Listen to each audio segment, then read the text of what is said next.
વડોદરા જિલ્લાના સાવલી તાલુકામાં વૃદ્ધની હત્યાનું ચકચારી કેસ પોલીસે ગણતરીના સમયમાં ઉકેલી નાખ્યું। પોલીસે ટેકનિકલ અને માનવીય સૂત્રોના આધારે તપાસ હાથ ધરી આરોપી કિશોરને ઝડપી પાડ્યો। પોલીસ તપાસમાં ખુલાસો થયો છે કે આરોપીને દમણ ફરવા જવું હતું।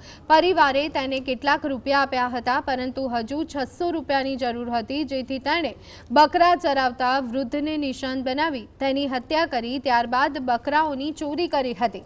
ચોરાયેલા બકરાઓ ખાટકી અને વેચી આરોપીએ કુલ 9,300 રૂપિયા મેળવ્યા હોવાનું પણ સામે આવ્યું છે। પોલીસ દ્વારા એના પછી એમના દ્વારા નવા કપડાં, નવા બૂટ કબજે કરવામાં આવે છે। એવિડન્સીસની અંદર પોલીસ દ્વારા પેલી લાકડી કબજે કરવામાં આવી છે।